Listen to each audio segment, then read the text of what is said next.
3, 2, 1, 0. Plus 5 seconds. Lift off normal. P1 tracking. P3 tracking. Magnificent liftoff of PSLV C-57 with Aditya L1 on board. जानने सूर्य में छुपा गूढ़ जीवन ऊर्जा का रहस्य।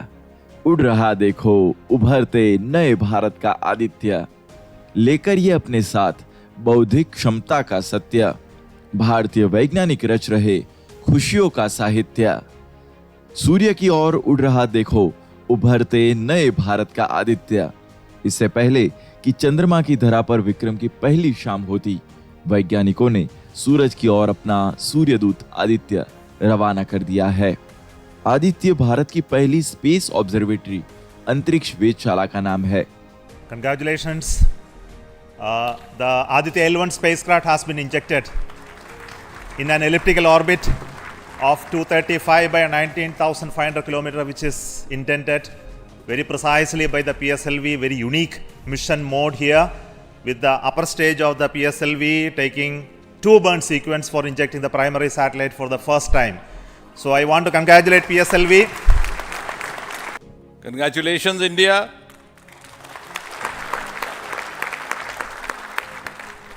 Congratulations, ISRO.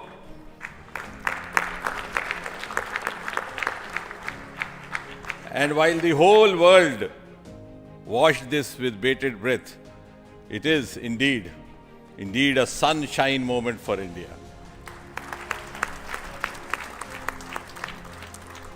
Thank you, Honorable Prime Minister Narendra Modi ji, for making this happen by opening up new vistas for India's space sector and telling us that sky is not the limit.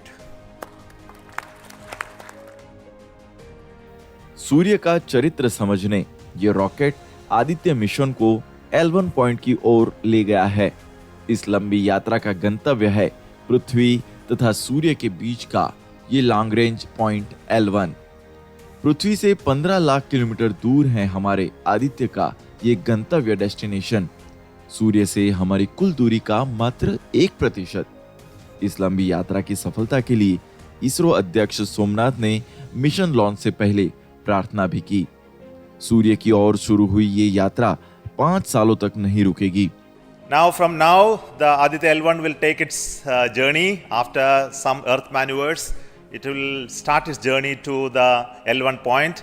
A very long journey of almost 125 days. So let us wish all the very best to Aditya spacecraft. The successful launch of Aditya L1 is also a testimony to the whole of science and a whole of nation approach which we have sought to adopt in our work culture. While ISRO is credited in executing this mission, the science institutes across the country have come forward to contribute in one form or the other, in small measure or big, to this mission. स्वयं सूर्यदेव ने चाहा व आशीर्वाद दिया तो आदित्य की mission life भी बढ़ सकती है। इस दौरान दूर अंतरिक्ष में ये भारत ही नहीं पूरी दुनिया के लिए स्पेस ऑब्जर्वेटरी का काम करेगा। सृष्टि के सृजन व परिवर्तन के नियमों के गूढ़ रहस्य को जानेगा। ये जानने के लिए पहले स्वयं को L1 पॉइंट की स्थिर हेलो कक्षा में स्थापित करेगा। ये L1 पॉइंट उसी कक्षा में है जिस पर पृथ्वी हमारे तारे सूर्य का चक्कर लगाती है। यहाँ स्थिर रहकर सूर्य को निर्बाध रूप से देखा जा सकता है। An object whose orbit starts here will slowly drift towards the sun. An object starting here will slowly drift towards the earth. And an object starting here will slowly drift away into the outer solar system. But an object won't move if the surface is flat. The surface is flat at 5 points, called the Lagrange points. The first 3 points were discovered by Euler. The remaining 2 were discovered by Lagrange. Now, why you want to have the eclipse all the time? Because you want to see the corona. Why corona? Because when sun burps, when sun is angry, the corona is what it takes the matter away. Now, what is unique about this instrument? this is going to see the corona as close as possible from the disk of the sun. Now, what is so challenging about it? It is because the sun's corona is 1,000,000 times fainter than the disk of the sun. So you have to not see the disk of the sun, but see only the corona. So this instrument is very difficult to make, challenging. यहाँ से देखने पर सूर्य पर कभी ग्रहण नहीं पड़ता। साथ ही L1 पॉइंट की हेलो ऑर्बिट में आदित्य स्वयं को संतुलित रख पाएगा। अन्य ग्रहों का गुरुत्वाकर्षण भी इसे तंग नहीं करेगा। L1 is a point, it's an orbit which is in between the sun and earth, where the gravitational pull will be balanced. So the orbit, in that orbit satellite will be placed, it will observe, stay in that orbit and it will observe the sun for 24 hours without any obstructions of our day and night. ये एक ऐसा point है जहां सूर्य व सभी ग्रहों का गुरुत्वाकर्षण एक संतुलित बल बन जाता है, जिससे आदित्य अपने आप को इस कक्षा में अगले 5 सालों तक स्थिर रूप से स्थापित कर पाएगा। यहाँ से सूर्य के चक्कर लगाते हुए ये अब भी काफी दूर सूर्य को देखेगा भी तथा स्वयं की अपनी L1 पॉइंट स्थिति पर सूर्य की मूल ऊर्जा का भी अध्ययन करेगा। We only have 3 spacecraft around Lagrangian 1 point primarily from NASA and ESA. So I think again this is a fantastic achievement from India. If you could reach L1 with the full observatory class mission, it will really open a new window altogether. So I think this is a great opportunity. Aditya L1 सूर्य से दूर रहकर शुद्ध सूर्य पवन को समझेगा। शनिवार 2 सितंबर सुबह के 11:50 Shri Harikota SHER Andhra Pradesh से PSLV ने जैसे ही ये लंबी उड़ान भरी, सतीश धवन अंतरिक्ष केंद्र के लिए ये बड़े ही गर्व का पल था। अभी 14 जुलाई को ही इन अंतरिक्ष योद्धाओं ने विक्रम को भी चंद्रमा की धरा पर भेजा था, पर शीतल चंद्रमा पर गर्म सूर्य पवन को समझना भी तो जरूरी था। And we are proud to be Indian now after the Chandrayaan success. I think it's just not the students, it's the entire country is excited. And we got this opportunity to now travel towards sun. So it is very important that the younger generation, comes into the research and also utilizes the data. बहुमूल्य जीवन ऊर्जा के कई अनसुलझे रहस्य है, जिन्हें जानने के लिए दुनिया बेताब है। हम भारतीय भी जिज्ञासा की इस दौड़ में 21वीं सदी का भारत पूरी तरीके से आत्मनिर्भर है। ये अनसुलझे रहस्य जानने के लिए आदित्य के पास कुल 7 पेलोड उपकरण है। इनमें से 4 सीधे सूर्य को देखेंगे, बाकी के 3 सूर्य से चलकर L1 पॉइंट तक आए दृश्य तथा अदृश्य प्रकाश के कणों को जानने व समझने का प्रयास करेंगे। Aditya L1 is a multi-wavelength, multi-instrument and multi-directional mission. Multi-wavelength because it works in X-rays, UV and visible. Multi-instrument because there are 7 experiments on board. And multi-directional because it looks not only in the sun direction but also around it. Now when the sun becomes angry, there are 2 types of process which happens. One is solar flares, that means electromagnetic radiation, which reaches the earth in 8 minutes.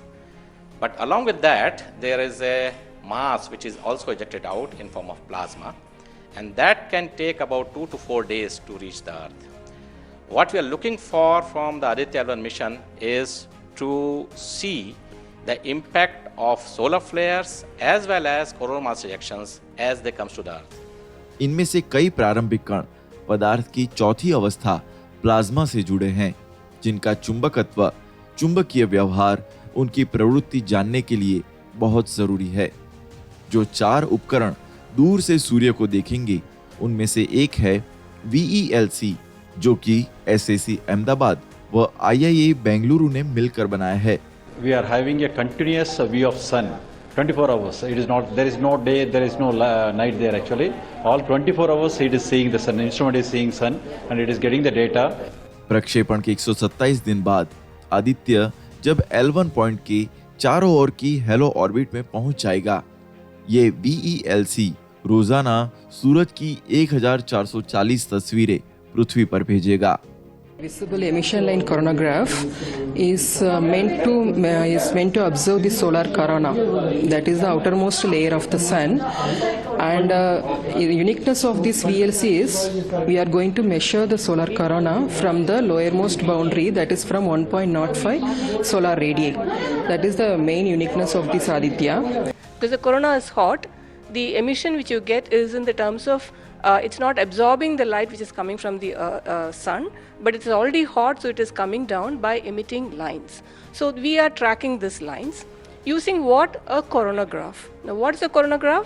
This instrument makes a total solar eclipse all the time within the instrument. So you are looking at the sun all the time 24/7 through using this mission, and this instrument looks at the sun as though it is always in total solar eclipse. Now what we planning to study using this instrument is the corona, its dynamics. Through this emission line you can actually measure the velocity by simple physics called Doppler effect. So you can measure the velocity, you can measure how much matter is moving, and eventually how that matter will come to the earth and the heliosphere. So it's overall this instrument, along with the others, of course, the other PI will also be explaining about it. So these holistically will give you a lot of information regarding not only the sun but also the heliosphere. सूर्य का बाहरी हिस्सा corona कहलाता है। सिर्फ सूर्य ग्रहण के दौरान वैज्ञानिक इसे देख पाते हैं। बाकी समय अत्यधिक प्रकाश वाले इस हिस्से फोटोस्फीयर के कारण कोरोना का भाग छुप जाता है। आदित्य मिशन के निशाने पर है ये सूर्य कोरोना। आपको जानकर हैरानी होगी कि जिस कोरोना वायरस ने 2 साल पहले तक पूरी दुनिया में तबाही मचाई, उसका नाम कोरोना इसी सूर्य कोरोना के कारण रखा गया है। कोरोना विषाणु की आंतरिक संरचना सूर्य कोरोना जैसी ही थी। वैज्ञानिक ये जानना चाहते हैं कि कोरोना गर्म क्यों होता है, साथ ही ये कोरोना स्वयं से ऊर्जा के कण बाहर कैसे निकालता है, जो कोरोनल मास इजेक्शन कहलाता है, तथा ऊर्जा को अद्वितीय द्रव्यमान देकर मूल कण फंडामेंटल पार्टिकल्स की संरचना करते हैं। कौन कौन से तापमान है वो जिन पर इन मूल कणों का जन्म होता है, ये भी आदित्य इन पेलोड्स की मदद से जानेगा। Then sun is quiet, like he is not aggressive. Sun is what we are getting the ambient solar wind. So if you look into that thing, actually that one actually gives what we call about the interactions, what we call the normal routine phenomenon which is happening on there. But when there is sun is angry, it gives like in a CME, CAR, or these sort of events are happening. That is really going to affect our planets. That's what we call the space weather. Now our intention is to understand first of all actually what these effects, basically the solar wind in the ambient condition as well as during this transition years, how this solar wind behaves, and also how this coronal mass ejections which is passing through different planets, how actually what are the different things like what we call about the microphysics, macrophysics and the mesophysics of that things that we want to understand. सूर्य की ओर देखने वाला दूसरा payload suite telescope एक दूरबीन है। ये सूरज के रंगीन क्रोमोस्फीयर की इमेजिंग करेगा। साथ ही सूरज के चमकीले हिस्से फोटोस्फीयर के अल्ट्रावायलेट बी किरण के पास होने वाले सभी बदलावों को समझने के लिए L1 पॉइंट से ली गई तस्वीरें पृथ्वी तक भेजेगा। इसरो ने पुणे के inter university astronomy and astrophysics संस्थान के साथ मिलकर इस पेलोड स्यूट को तैयार किया है।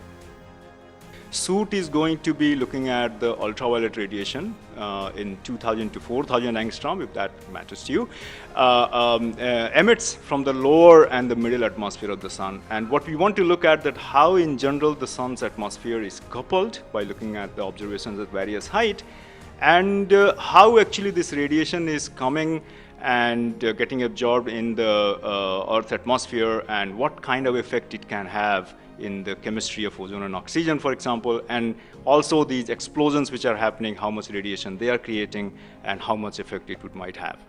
सूर्य से आने वाली कम ऊर्जा की एक्स-रे फ्लेयर्स को समझने के लिए तीसरा पेलोड है, जिसका नाम है SoLEXS, solar low energy X-ray spectrometer. तो उसके साथ अधिक ऊर्जा की एक्स-रे के लिए high energy L1 orbiting X-ray spectrometer है। चमकीले सोलर फ्लेयर्स को नापने वाले ये दोनों ही payloads UR Rao satellite centre Bengaluru ने बनाए हैं। वर्ष 2025 से 2028 के बीच सूर्य से काफी सोलर फ्लेयर्स आने की संभावनाएं हैं, जिन्हें देखने की शुरुआत दूसरे पेलोड स्यूट से होगी।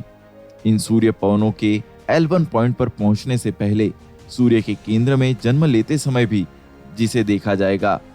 सूर्य के केंद्र की गति जो सोलर फ्लेयर्स के लिए जिम्मेदार है, वो आदित्य पर लगे पेलोड्स समझने की कोशिश करेंगे। जब ये सूर्य पवन 1,35,00,000 किलोमीटर की यात्रा करके L1 पॉइंट पर पहुंचेगी, आदित्य के 3 अन्य पेलोड्स इनका इन सीटू अर्थात स्पर्श करके मेजरमेंट करेंगे। यही तो शुद्ध सूर्य शक्ति है, जिसकी ऊष्मा की उत्तम ज्वाला के सामने कोई टिक नहीं पाता। दुनिया भर के वैज्ञानिकों के लिए अंतरिक्ष का मौसम समझने की कोशिश भी करेगा अपना Aditya. Because the solar flares actually tells the dynamics and activity in the sun.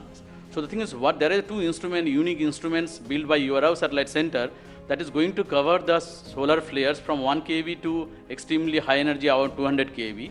And we know that visible sun is only 6,000 degree Kelvin temperature, whereas the outer surface of the sun is million degree Kelvin. So the thing is, why there is disparity? So I think these 2 instruments, along with the other 2 instruments, VLC and SUIT, we are going to address this $1 million questions as well as why there is difference. अब बात करते हैं बाकी के बचे 3 उपकरणों की, जो L1 पॉइंट पर इन सीटू आंकड़े इकट्ठे करेंगे। सूर्य से चलकर आने वाला प्रकाश जब अपनी 99% यात्रा कर लेता है, तब L1 पॉइंट पहुंचता है। यहाँ आते आते इसके प्लाज्मा व कणों में सूर्य पवन सोलर विंड कितनी तीव्र बची रह पाती है, ये जानना जरूरी है। साथ ही इन ऊर्जा भरे आयनों में कैसे व किस स्थान पर कम व अधिक ऊर्जा है, यह जानने के लिए आदित्य पर पेलोड नंबर 5 एस्पेक्स है, Aditya solar wind particle experiment. सूर्य पवन नापने वाला ये इमेजिंग पेलोड PRL अहमदाबाद ने बनाया है। And it measures particle, field and radiations. So you don't have such kind of satellites existing at L1 point so far and currently. That makes Aditya L1 absolutely unique because we are going to measure remotely, in situ and particles and fields. I was also mentioning about multi-direction, and that is coming from the ASPEX payload, which stands for Aditya Solar Wind Particle Experiments.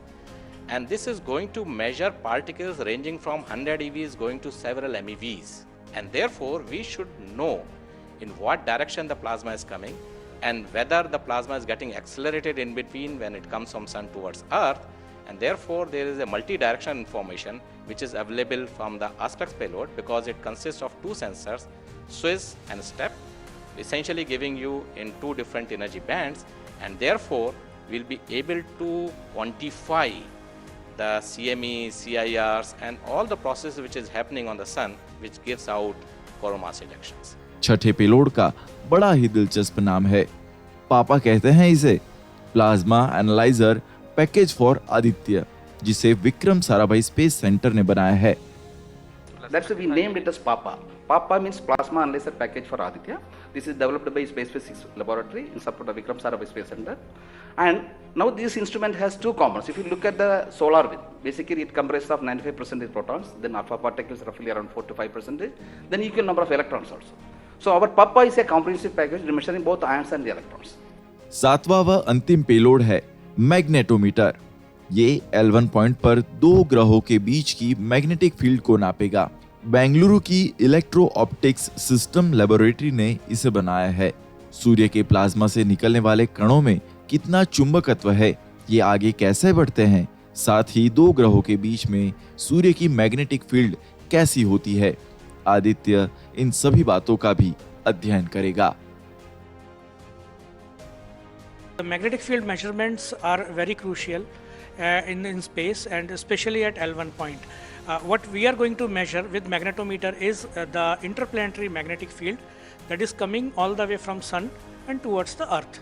So typically these values at L1 point are around 5 to 10 nanotesla, but these values increases whenever there is an extreme solar event such as the coronal mass ejection or say a solar magnetic storms.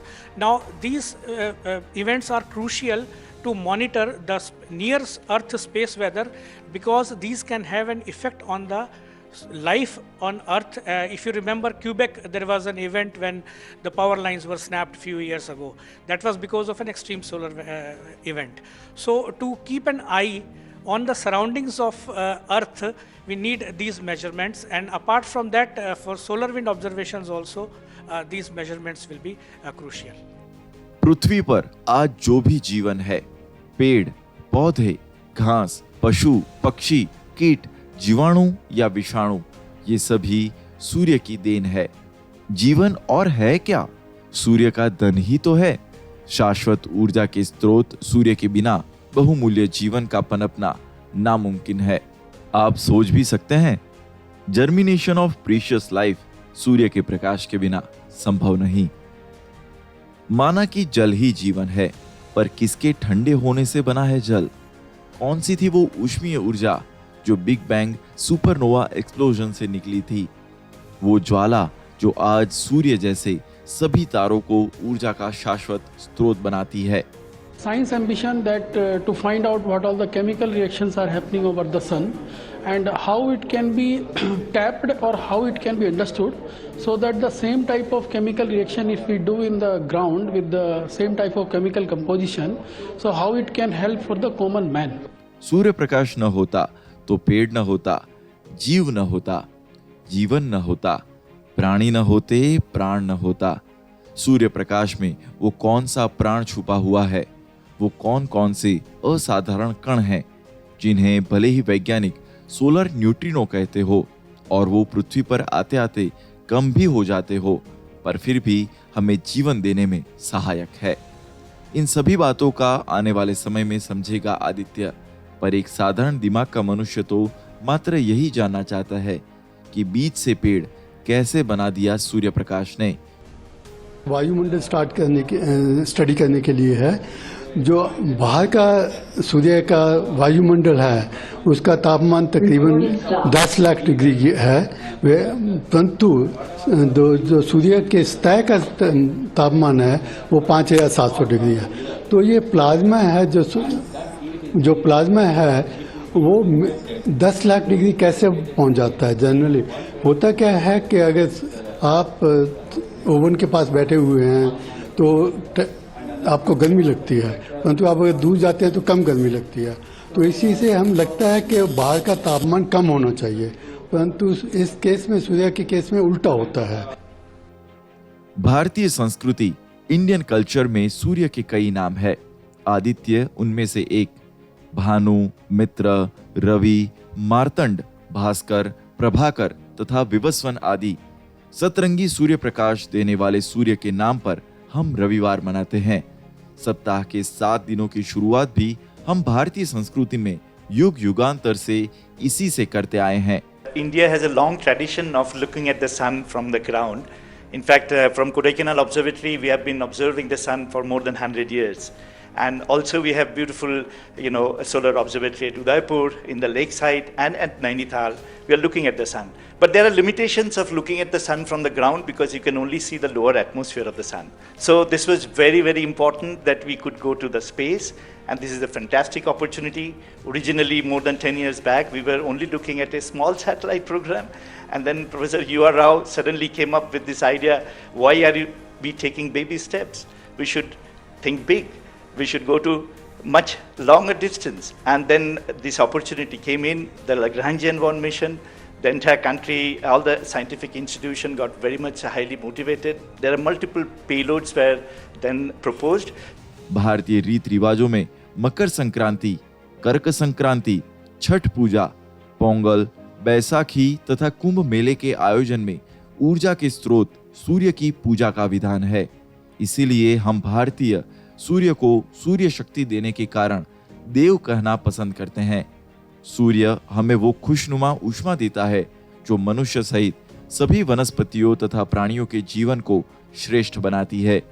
इसी गूढ़ जीवन ऊर्जा का रहस्य जानने आदित्य सूर्य की तपिश में गया है। As the technology improves, your science improves.